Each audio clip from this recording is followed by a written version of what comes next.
Bonjour, je suis un francophone. Je suis le monumenteur français. Je suis ici pour parler du cinéma français. Qu'est-ce que t'as encore? Pourquoi ça a pas marché, ma dernière vidéo? Oh, il faut que ça cesse. Allez. Il faut que ça cesse. Vite, Rodé, empêche-moi de faire cette connerie. René, allez, vite, dépêche-toi, dépêche-toi. Il me fatigue. Pourquoi faut-il que je lui laisse tout le temps prendre ce flingue? Bon, bah, quand faut y aller, faut y aller. Ah, ouais, on va couper ça parce que c'est un peu dégueulasse. Donc... Ah, tu veux? Nos cérémonies de Simon Rief. Alors, Simon Rief... Mais c'est quoi cette odeur? Mais... C'est de la merde. T'inquiète, c'est un pigeon qui est passé par là. Mais on est à l'intérieur. Eh ben, la fenêtre était ouverte. C'est cela, oui. Donc Simon Rief, dès l'âge de 7 ans, voulait déjà faire du cinéma en s'emparant du caméscope familial. Par la suite, il choisira donc des études pour l'Hippocampus. Attends. Ça existe ce genre d'école? Alors, sur Wiki, ce serait une prépa littéraire. D'accord.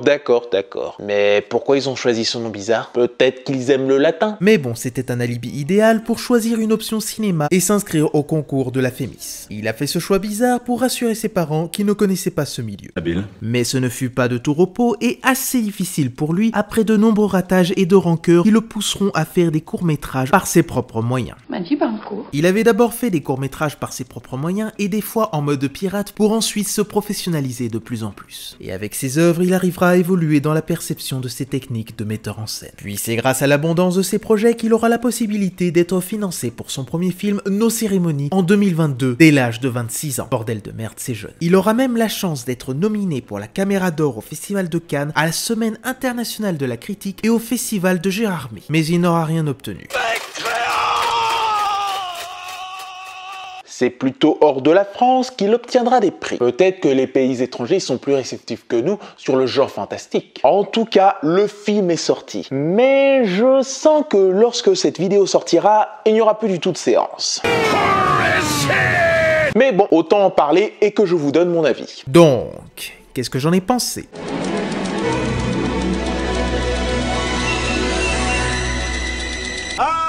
Nos cérémonies de Simon Rief est un métrage fort intéressant qui mélange le côté fantastique et naturaliste en nous offrant des palettes d'acteurs méconnus qui nous submergent. On suit donc deux frères qui sont unis jusqu'à la vie et à la mort, mais un incident va les détruire à petit feu et cet incident se répétera sur l'un des deux frères jusqu'au moment où tout s'arrêtera. C'est pas son jour, dites donc.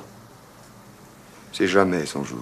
Déjà, mettons les points sur les i. Il y a des choses qui montrent que c'est un premier film avec sa narration qui n'est pas totalement bien préparée. On voit où le réalisateur veut nous emmener, mais il y a une certaine répétition de l'action qui peut gêner. Néanmoins, cette répétition nous permet de voir cette fraternité durable qui se fissure au fil du métrage. Et ce pouvoir qu'a l'un des deux frères est très bien présenté sans avoir des aléas d'explication pour comprendre comment ça fonctionne et comment le petit frère arrive à aider son grand frère. Mais bon, si vous avez vu la bande-annonce, vous saurez tout. Ce genre que j'aime appeler le fantastique naturaliste est très bien utilisé. Ce terme que j'ai inventé est une panoplie de films qui utilisent peu d'effets spéciaux et rendent le côté étrange proche du réel par la simple ambiance, la simple image pour que ce soit quelque chose de normal à la vie de nos personnages. Le hors-champ nous permet d'imaginer l'étrangeté de la faculté qu'a le jeune frère.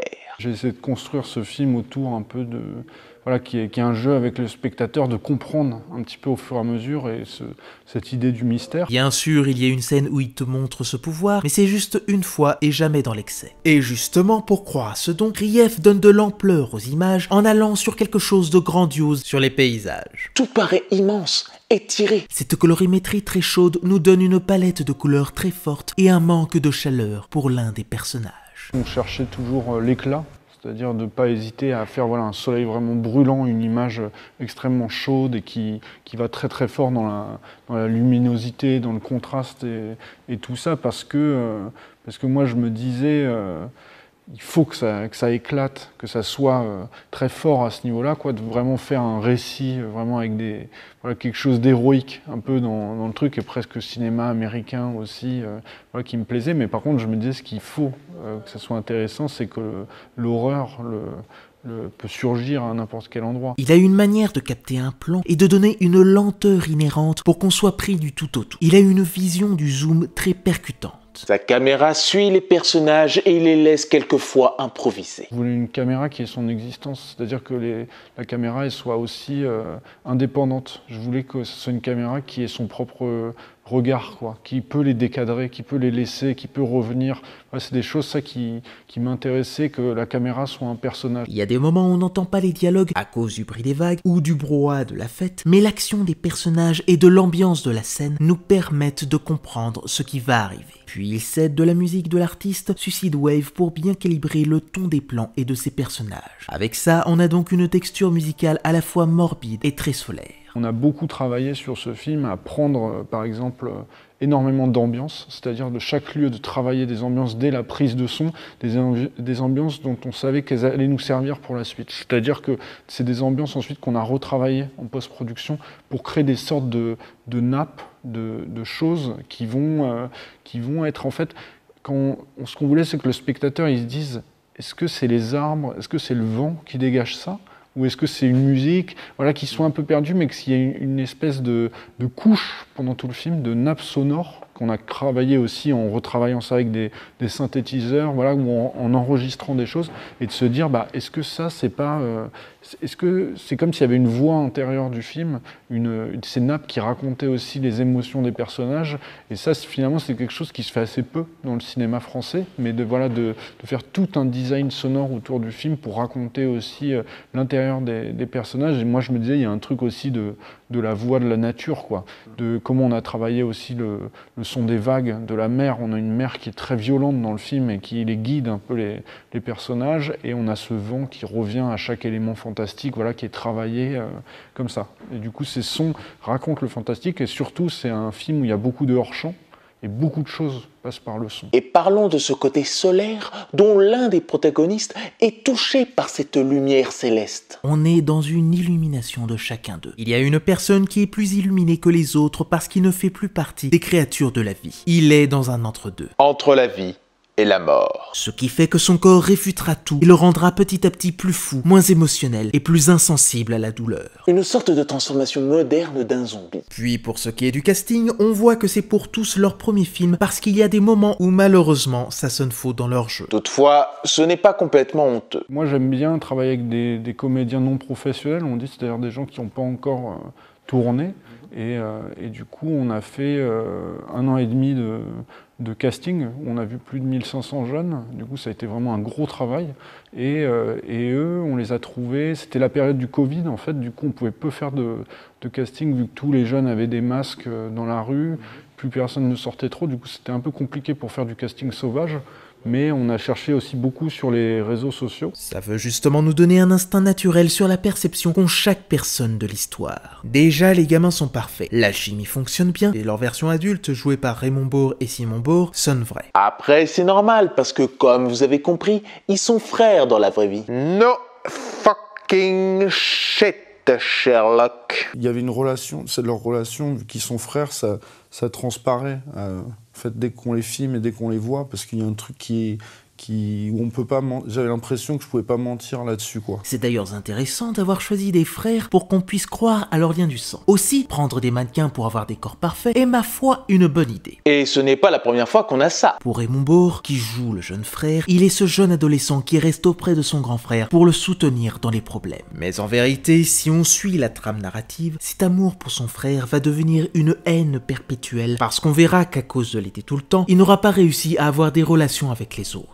Il est introverti, mais il trouvera son propre chemin. Pour ce qui est du grand frère joué par Simon Bourg, il est tout le contraire de lui en étant très énergique, impulsif et imprévisible. On suit un cycle de souffrance qui va l'emmener dans une folie purement effrayante. Mais pour apaiser cette souffrance, il aura toujours besoin de son petit frère et surtout de son pouvoir pour aller mieux. Les deux personnages sont enchaînés l'un à l'autre. En fait, moi, je voulais qu'il y ait aussi une frontière floue, quelque part. C'est-à-dire que il a besoin de son frère, mais lui, enfin les deux ont besoin l'un de l'autre pour vivre.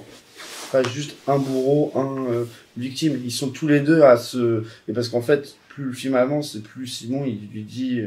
Tony lui dit laisse-moi partir quoi. Et c'est l'autre qui le maintient, qui le garde.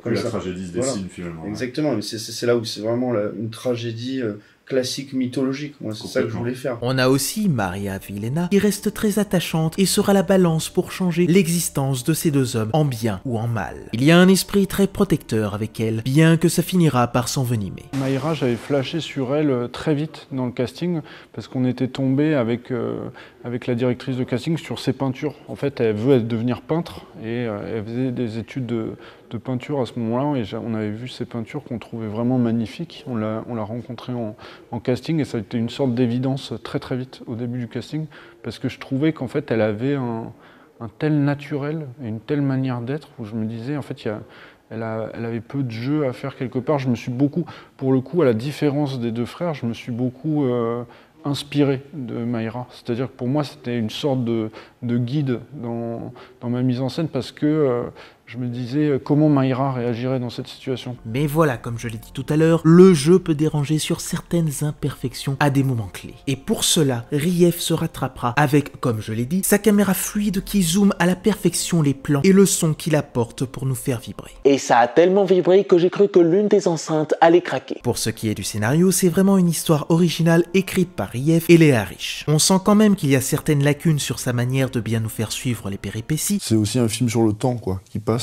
Et du coup, c'était l'idée. Il y a beaucoup de longs moments, des moments de vie où il se passe rien, qui sont pas censés faire avancer la narration et tout, mais c'était de filmer aussi des jeunes dans leur vie, quoi. Et ça me plaisait beaucoup. Toutefois, ça reste convaincant. Et ils offrent des thèmes qui sont rarement mis en avant, comme le suicide assisté ou l'euthanasie, qui nous amènent à nous poser la question si lorsqu'un corps souffre et que rien ne peut le guérir, est-ce qu'il n'est pas préférable de l'aider à chercher à se libérer de ce mal? Si, bien évidemment, il est consenti. Et c'est un sujet tellement complexe, vaste et qui divise encore, que je vous laisse me dire ce que vous en pensez de ce thème. Et je viens de me poser une question. Pourquoi avoir choisi le titre « Nos cérémonies » On peut y voir une réinterprétation sur l'acceptation du deuil, comme le montre l'affiche. Moi, en tout cas, ce que je voulais faire, c'était pas forcément de faire vraiment un film sur le deuil, mais vraiment un film sur les souvenirs, de parler des souvenirs de l'enfance, de l'adolescence, et c'est ça qui m'intéressait beaucoup. Mais il n'y a pas que ça qui fait le centre de l'histoire. Ce que je vois dans ce titre, en plus d'une préparation à un adieu, c'est plus un acte d'émancipation du jeune frère, de son passage de l'adolescence à l'âge adulte, son envie de se séparer de ce qui reste de sa famille, pour, ce que j'ai compris, s'épanouir. Il est possible que je me trompe de point de vue,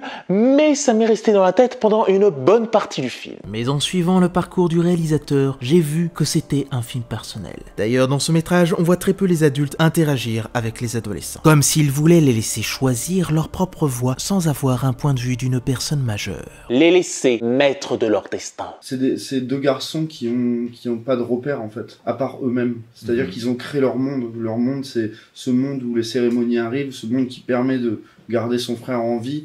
Et finalement, les adultes sont totalement absents et n'ont pas de... Les adultes, c'est des traumatismes, c'est des voix qu'on entend qui hurlent, des voix qu'on entend à hauteur d'enfant, c'est-à-dire démultipliées, violentes. Et moi, je trouve qu'ils sortent un peu du réalisme, parce que c'est tellement poussé, les coups, les choses, qu'on est vraiment à hauteur d'enfant, et c'est un enfant qui écoute ça. Et eux, ils arrivent plus grands avec ces souvenirs, qui les ont construits, et ils n'ont pas de repères à part le monde qui se sont construits entre eux. Du coup, les adultes sont un truc très